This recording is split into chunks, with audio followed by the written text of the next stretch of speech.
3, 2, 1. Take one. The Corporation of the Village of Miracle Wolford, agenda for council on Monday, August 24th, 2020 at 7 p.m. And I'll remind folks that this meeting is held in person in the council chambers, and due to the perpetual emergency orders and distancing in effect, we're unable to safely accommodate the public at the meeting. And in order to ensure transparency, an audio recording of the meeting will be posted on the website very shortly after the adjournment. I can tell members that staff are preparing a report, which, if not at a special council meeting before, certainly on our September the 14th meeting, an outline how we can safely and appropriately open up the municipal office and consider how we would also accommodate our advisory committees. As we all know, that at the beginning of all of this, back in March, we moved quickly to lockdown. Residents complied with restrictions that were imposed appropriately by recommendations from the medical folks in our province, and certainly the facts do speak plainly that we've been successful with no community spread, no deaths related to COVID-19 that we are aware of. However, we need to keep in mind there is talk of a possible second wave, which reminds us that we are not over this yet, and we need to continue to be diligent and sensible, and that's why the staff are working to ensure that however we might open, it's very clear what the guidelines are going to be to ensure the safety of our staff and the safety of the members of the public who visit the municipal office, and also to be able to start accommodating meetings with staff. So those details we brought forward for the council, as I say, if not at the September 14th meeting, possibly even earlier than that at a special meeting. So that's good news that we can look forward to as we continue to safely continue to be in stage 3. Having said that, members, I'll ask if anyone has a pecuniary interest, and if they do, what is the general nature thereof? And none being noted, thank you. And we do have an agenda, and I think I'll have a mover and a seconder, please, for the agenda. Thank you, Mr. Foster, and seconded by Mr. Malloy. Be it hereby resolved that the Council of the Corporation of the Village of Miracle Wolford does hereby approve the agenda of the regular council meeting of August the 24th, 2020 as circulated. All in favor? And that's carried. Thank you.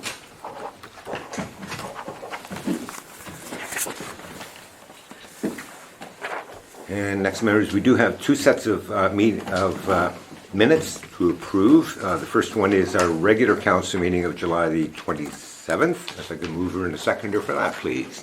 Thank you, Mr. Malloy and Mr. Helpney.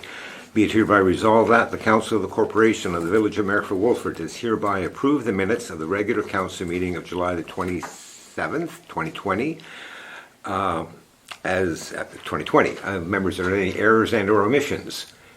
None noted. I'll ask it to be approved as circulated. All in favor?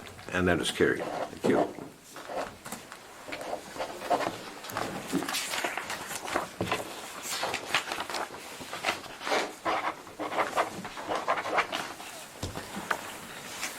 And as I mentioned, we do have a second set of minutes, and that was a special meeting of August the 5th. So we have a mover and a seconder for those minutes, please.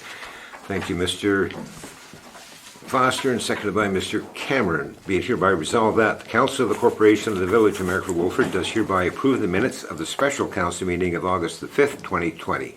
Any errors and or omissions? None noted. We'll accept the, approve the minutes as circulated. All in favor? And that is also carried. Thank you.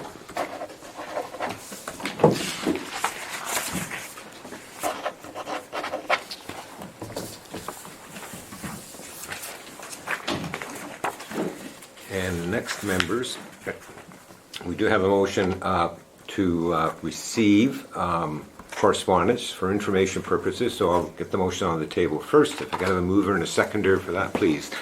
Moved by Mr. Helpney, seconded by Mr. Foster. Be it hereby resolved that the Council of the Corporation of Miracle Wolford does hereby receive correspondence from Randy McLaren of the Ministry of Natural Resources and Forestry dated August the 6th, 2020, with respect to provincially significant wetland designations for information purposes. Just wanted to mention a couple of things to members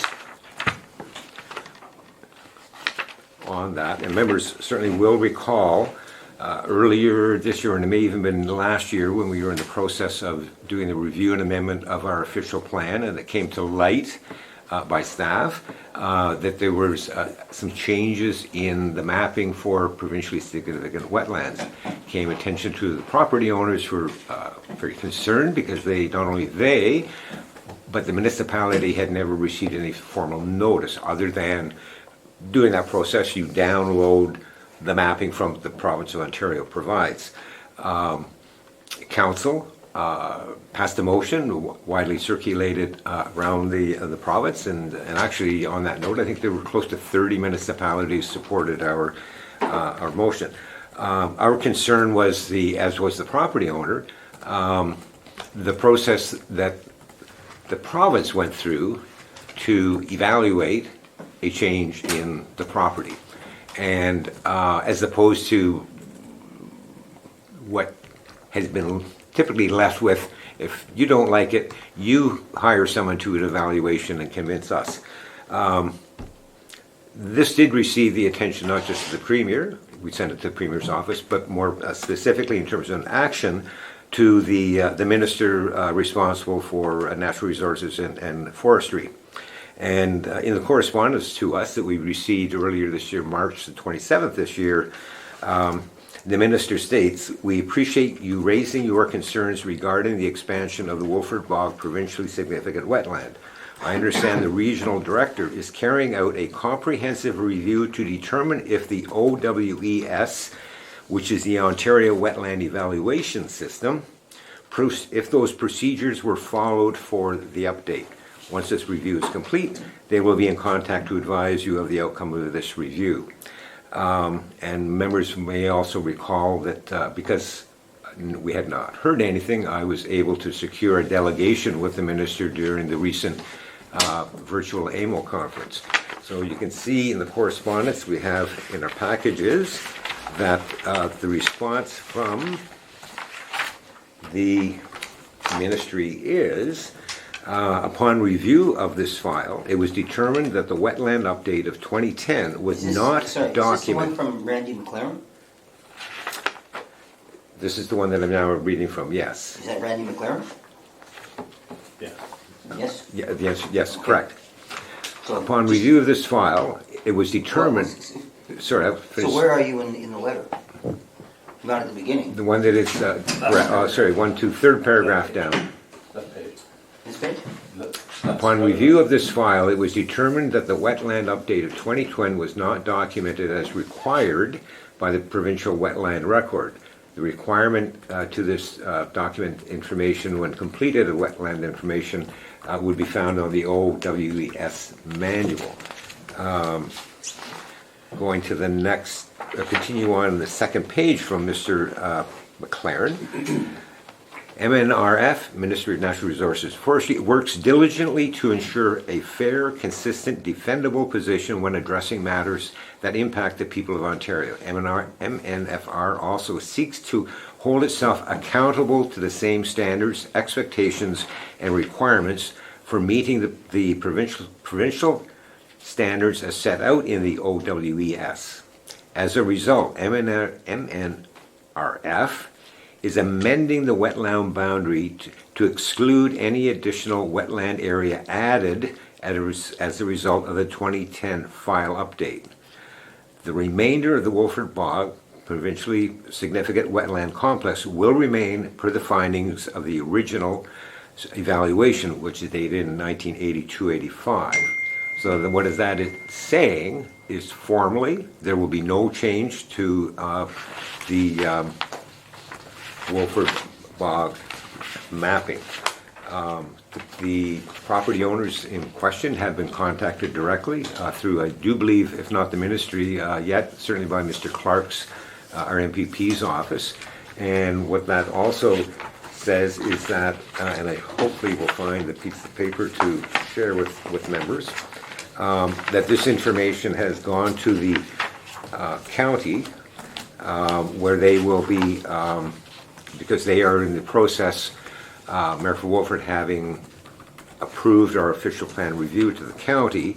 At that point, and it'll be likely in October, the wetland changes will be made to the adopted Mayor for Wolford official plan and also the county official plan, which is going through its process and review and amendment. So that's sort of formalizing in our OP package, not just for the residents of Mayor for Wolford broadly, but more particularly for our planning advisory committee, and it'll all be updated. So that is the broader explanation and a little bit behind the correspondence that we have in our package.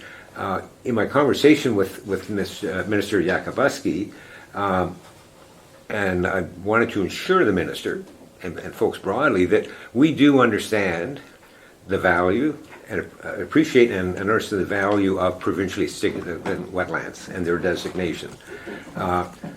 This exercise was not removing, it was undoing what was not, clearly from the ministry's correspondence, an evidence-based evaluation. So if you like, it's writing a wrongful designation. Again, to repeat, we are not changing, reducing the Wolford Bog footprint from 1985, plus or minus, as I mentioned. I also pointed out to the minister that land use planning is a partnership, the province and the municipality, and it appears, and the minister agrees, that it is not necessarily an equitable process. And that was the point where, without knowledge to a property owner or the municipality, changes are made, and they only come to light because staff identified that in an official plan review and amendment. And I said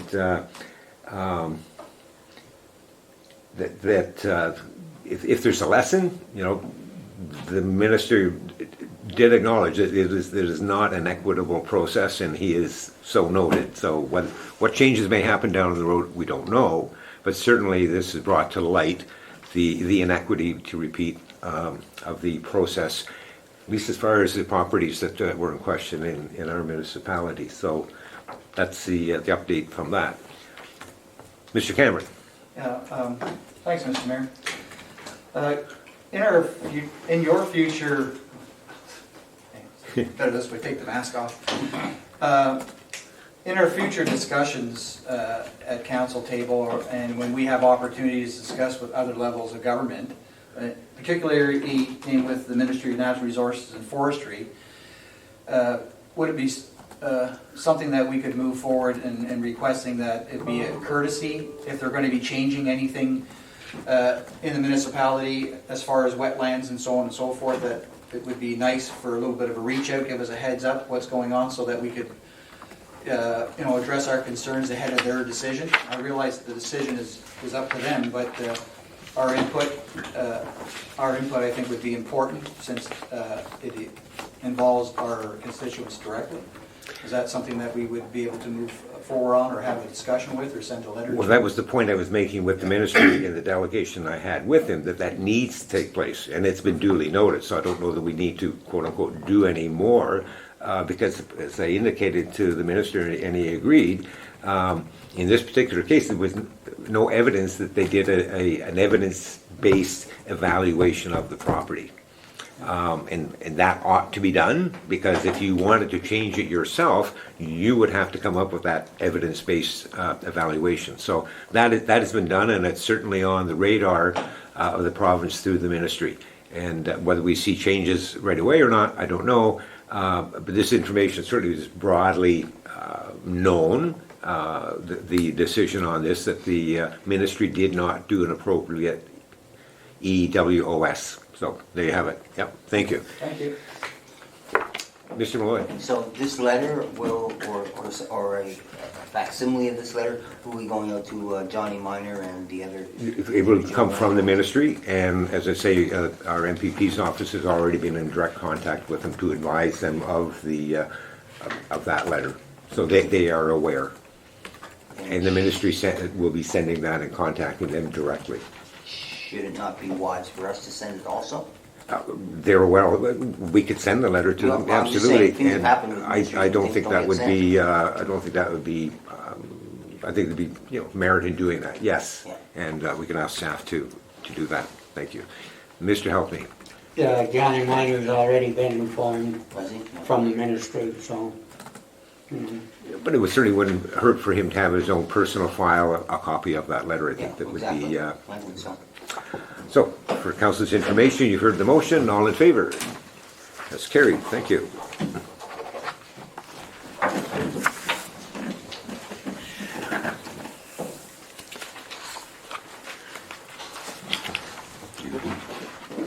And next, members, we do have a certificate that we've received from our MPP, Steve Clark. I'll make to receive the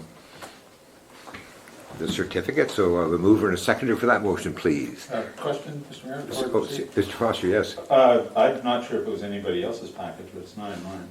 Sorry, The certificate of appreciation, or as it's called in the minutes, the certificate of recognition, neither are in the minutes. In the package. correct. And yeah, unfortunately, I didn't get it to staff to put in the package, but I have the original right here, and I'll read it and show it to members very shortly.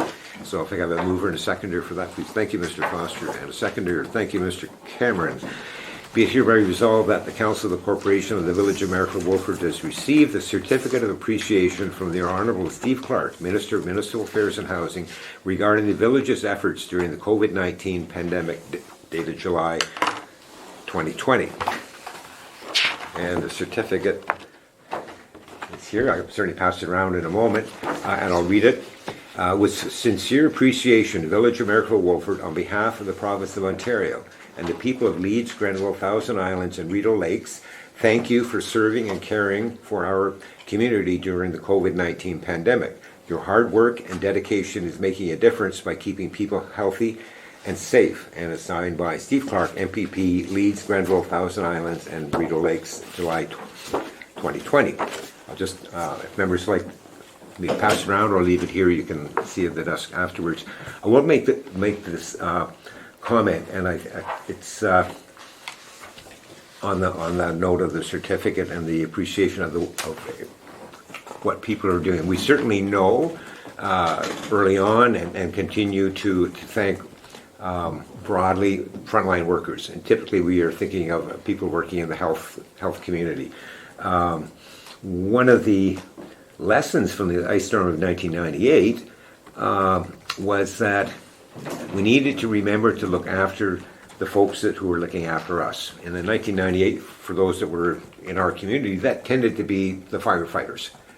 They were the folks out there, our frontline workers of the day. We have municipal staff who are our frontline workers. Our volunteer firefighters during the pandemic, responding to fires, medical emergencies. Our staff, in quotation marks, contact with the public through our at a landfill site as an example.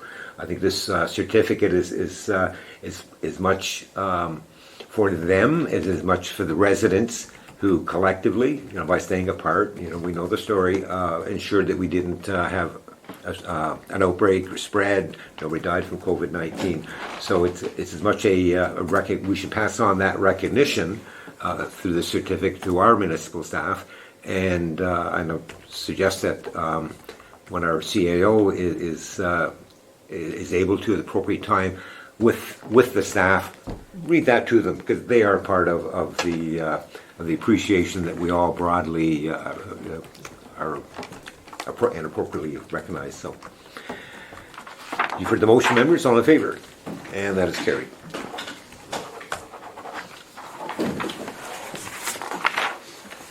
Page 3.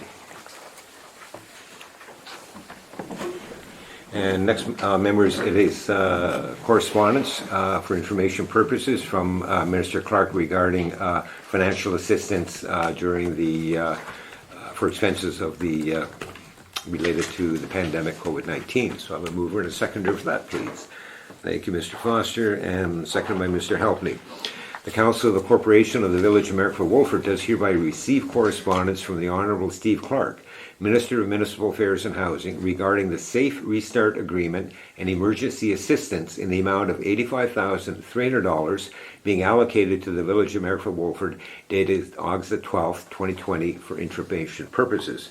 And I remind members, it was very early on under the provincial emergency that Minister Clark, and I think the Premier as well, but certainly Minister Clark, said to keep track of your expenses. As council or staff has advised council early on, they are keeping track of all expenses.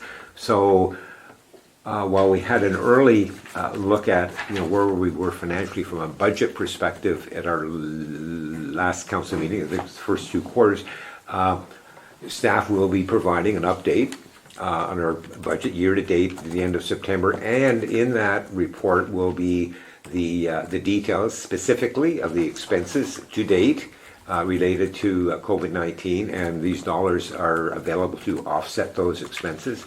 And as it indicates in the correspondence, if more money should be needed, in other words, if the $85,300 is not enough, the municipality can request more. If there is a balance at the end of our fiscal year, those dollars will be set aside in reserve and can be utilized in 2021, when there is all expectation that there may be some ongoing expenses directly related to COVID-19. So, true to their words, our MPP and the Premier, and indeed the Prime Minister, and all collectively have said, trickle right down at the municipal level, there would be financial assistance for municipalities. So this is good news for us, and in some cases, for some it may be just a start. We're hoping that this will, I shouldn't say hoping, this is a good number for us to certainly be able to compare to what our expenses are when staff bring forward a financial report in probably the first council meeting in October, which will bring us to year to date on September 30th. So for council's information, Mr. Malloy. We have some examples of what would be COVID-19 related expenses for the municipality? It could be the signage we put up. Pardon? It would be the signage we put up. From a technology point of view, what was needed for staff to be able to work from home. Okay. The 2 examples that come to mind. Okay, good enough. We're deferring, Mr. Foster, you have a question? Sorry, we're deferring interest payments on people when they don't pay their water bills and taxes, etc. So would that be considered a vote? We are certainly staff will bring forward the numbers and those numbers as well, because that'll give us a picture where we are financially, and get details such as that to see what is specifically does qualify. Because a very good example, to assist our businesses, we changed the commercial rate to the residential rate during the course of the pandemic, and also waived any penalties on late payments, penalties and interest on late payments. So they've certainly staff, and I think we saw that in our last financial report. They've identified, they've tracked those dollars, and they'll make sure that when staff bring forward a financial report in October to see do those costs, revenue losses, we'll say, are they covered by this $85,300? So we get an answer to that in October, Mr. Foster. Further extrapolating further, would the reduction in our tax increase be eligible for that? Staff are capturing that question. When, you know what? If we don't ask, we won't know. And let's be very clear. Not only we don't ask, we don't know.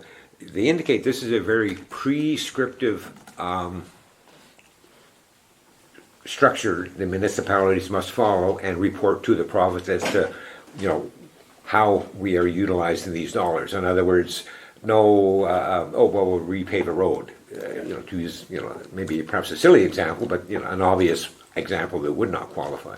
But we want to ensure that any of all the things that we did to assist the businesses and residents of Marysville Wolford, in our opinion, I think collectively, were warranted under the pandemic emergency, which we would not have done otherwise. Good question, Mr. Foster. We'll ensure we have an equally good answer for all of council. So it's for information purposes, all in favor, members? And that is carried. Thank you.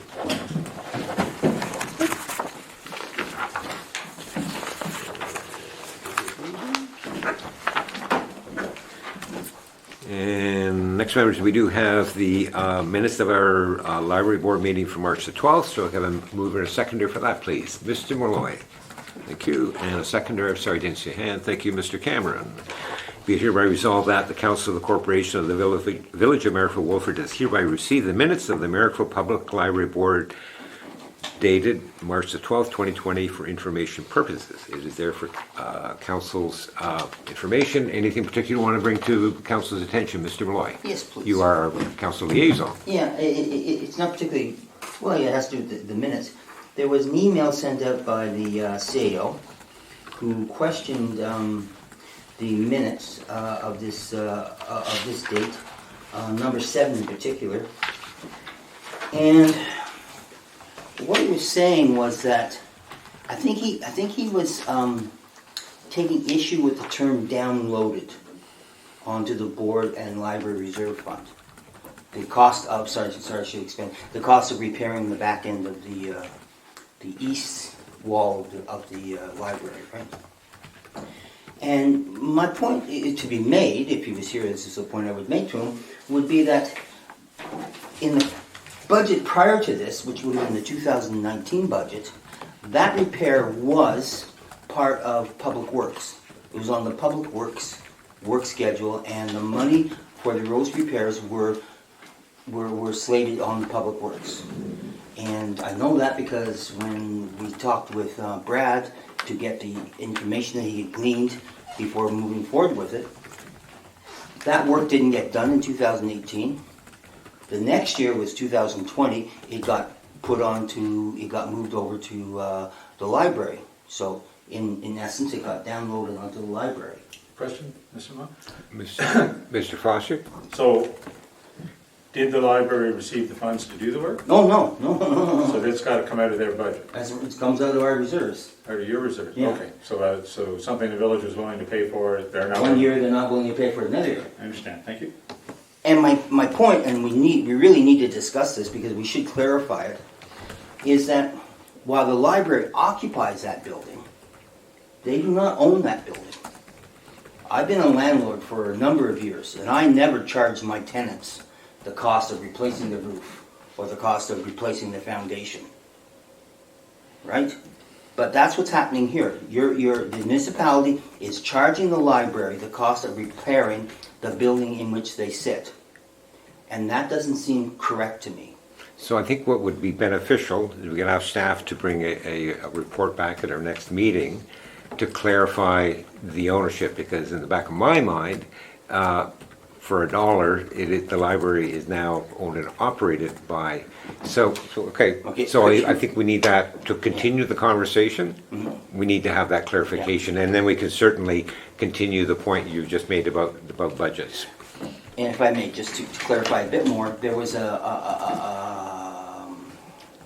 documentation, and it was signed by Jill Eagle and Mary Kate Lappin and some other people, and in that document it said the library was responsible for all repairs, blah, blah, blah, blah, blah, like that. So, and basically the document said the library is responsible for the repairs to that building.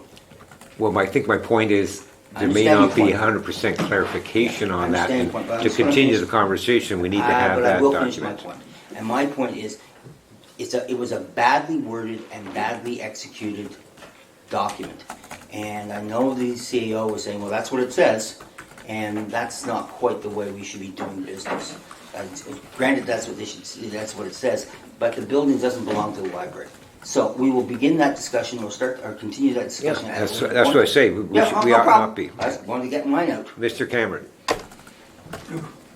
I recall us discussing this before, and Ken had mentioned that document. I believe the document was brought forward for our discussion at the table months back prior to the pandemic, and I think staff still has that information, is that was the agreement, that they would rent it for $1, but they had to take care and control of the building while they occupied it.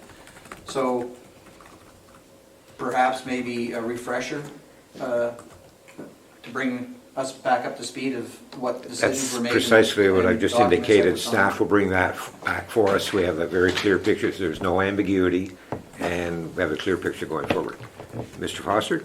Yeah, just, this may be a bit of a red herring, but the funds that were allocated for, or budgeted for repairs on the library that weren't done, but it was in our budget, it was in our, It was same on 2018 municipality budget, yeah. budgeted for repairs to the library. But the repairs weren't completed, No, they weren't even started. weren't even started, did the money roll back into reserves then, or was the money ever allocated to the library to do the The repairs? money was not allocated to the library. So it would be interesting to know where the money went. So what we'll do is, as I said, to continue a conversation, an objective conversation. I'm not suggesting you're not being objective, but for everybody to be on the same dignity and decorum. Please. And our clerk has captured that, the information pieces we would like to have available for council. So thank you for raising that, Mr. Malloy. Was there anything else in the minutes you want to bring to our attention? I don't believe so. I think it's And- moving along. Yeah, fairly I won't say straightforward. swimmingly, but it's moving along. Yeah. If there aren't any questions from council, you've heard the motion to receive the minutes for information purposes. All in favor? And that's carried. Thank you.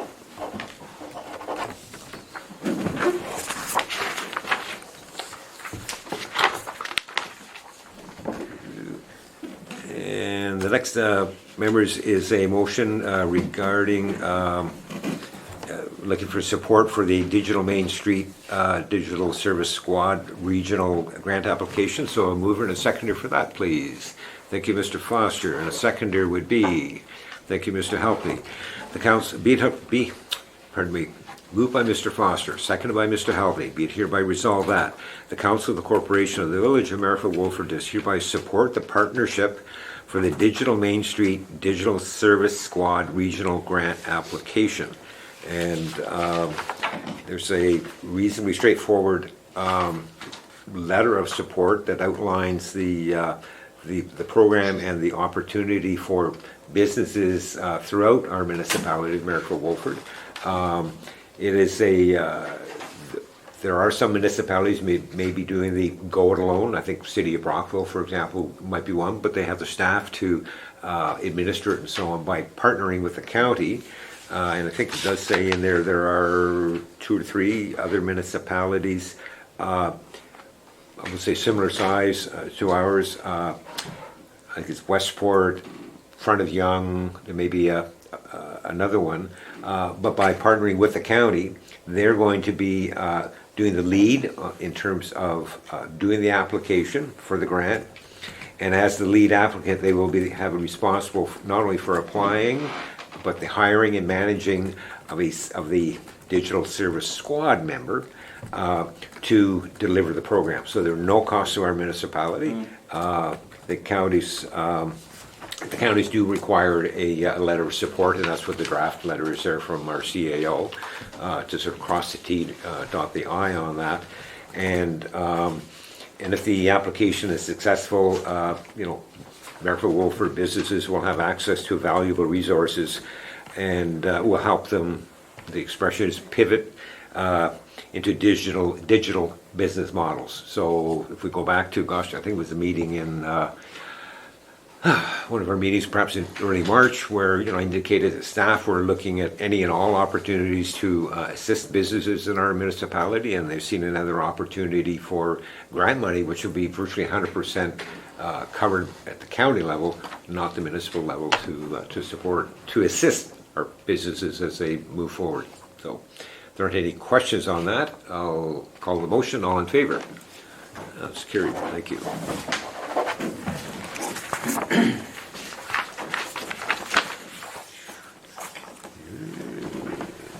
Next, members, in our packages, there's a motion regarding requesting a sign bylaw Adjustment? relief and approval. Go with that. So I have a mover and a seconder for the motion, please. A move by Mr. Malloy, and a seconder would be, thank you, Mr. Cameron. Be it hereby resolved that the Council of the Corporation of the Village of Merrifield Wolford does hereby receive correspondence from Michelle Davis and Matthew Pastel requesting an exemption from the village's sign bylaw 24-2010 dated June 23rd, 2020, and that council does hereby approve the sign located at 618 St. Lawrence Street to be exempt from the maximum size requirement outlined in sign bylaw 24-2010 to allow for a maximum sign size of not more than 40 inches by 40 inches. And attached, we do have the correspondence from the folks, and actually they've done a great job researching our bylaws. We do have our Mr. Wilkinson, our CBO, with us if there are any questions from council. I do note that while they are acknowledging they're in a by and large residential area, the property in question, I think, is actually zone institutional, and in that neighborhood, if not directly across, and directly across next ward, but two are actually two commercial properties. Large commercial properties. And indeed, large municipal properties. So I'm not going to say any more, and before I go to if there are any questions from council members, Mr. Wilkinson might make a Thank you, comment. Worship Council. I just want to clarify that you're quite correct in saying that the zoning for the subject property is institutional. However, section 8.3 of the signs bylaw stipulates that any signs, permits, applications in the institutional zone will be considered to be in the residential zone for the, for meeting those requirements. Right, yeah. Any questions or comments from members of council? Mr. Malloy and then Mr. Foster and Mr. In the Cameron? letter, I don't know who can answer this, in the letter, they talk about what the sign will look like. Do we have any indications what the sign will actually look like? Yes, we do. Unfortunately, I don't have that with me to review with council, but it has been screened by our bylaw officer, and he and I both discussed this, in the past, and it struck me as being acceptable Okay. in terms So- of wording. Supplementary, Mr. Malloy? Yeah, and so just from your personal opinion, and that's all it is, how Sure. would it fit in that area of the, of St. Lawrence Street? Would it be obtrusive in there, or? I don't feel it will be obtrusive. It'll be, of course, it'll be set back somewhat. It certainly isn't anywhere near the 15% maximum area of the exposed building face. It's nowhere near that. The Knox Hall, as everyone here is aware of, is a very large wall facing the street with a steeple, and I don't feel this will take away from that building or its heritage designation either. Thank you. Thank you. Mr. Foster? Yeah, so the two commercial buildings across the street, Michael Gray Glass, for example, and I'm not even sure what to call the other Muse, or, you know what I mean, where Hairdo's is, and the dance Yes. studio and all that, so yeah. So those sizes are significantly larger than, Those signs, I'm not quite sure as to their history actually, so I can't Okay. speak to that. so I the apologize exist, to so council. larger than 5 square foot signage already exists down in that neighborhood? Yes. Yeah. Well, keep in mind though that it is in a commercial zone, and so the requirements would be somewhat different than being in the residential. Oh, so one side of the street is commercial? Institutional, the Knox Hall is institutional. I see, The okay. other side is So- general So commercial. if it was institutional being a church, if it was still functioning as a church, would it be restricted to 5 square feet? No, it goes by the zoning, Yeah. and, but nonetheless, the church is under the zoning bylaw is a permitted primary use. But then again, the proposed assembly hall is also a permitted primary use. Mr. Cameron? I'm assuming the sign is going to be a permanent sign that they want to install, that's what it is, and they're going to be running a business out of there, that's They are. my understanding? Yes, sir. If there aren't any other questions, members have heard the motion. All in favor? Show of hands, please. And that is carried.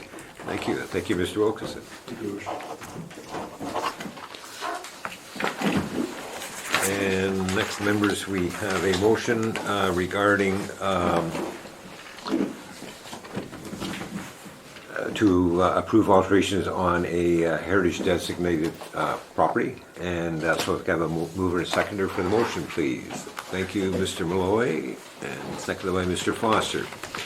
Be it hereby resolved that the Council of the Corporation of the Village of Miracle Wolford does hereby receive correspondence from Ian Fraser with respect to proposed construction to the heritage designated house located at 106 106 Mill Street, and that now council does approve of the alterations to the roof of 106 Mill Street as outlined in the above referenced correspondence.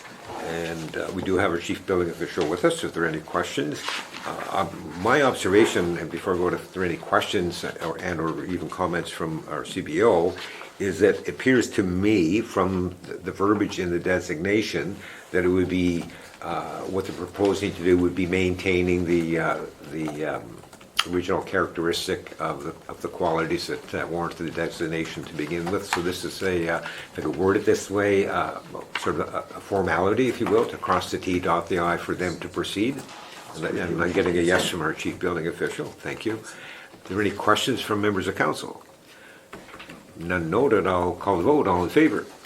And that is carried. Well, thank you, Mr. Wilkinson. And next, members, we do have, just make sure I'm not getting too far ahead of myself, because we do have an in-camera session as prescribed as required under the Municipal Act. And so I have a mover and a seconder, please, to move in camera. Thank you, Mr. Malloy, and thank you, Mr. Halping. Be it hereby resolved, be it hereby resolved that the Council of the Corporation of the Village of Mayor for Wolford does hereby move to an in-camera session at 7:40 p.m. under Section 239(2) of the Municipal Act 2001 as amended to address matters pertaining to 1. Labor relations and employee negotiations. All in favor? And that's carried. Thank you. We are now in camera.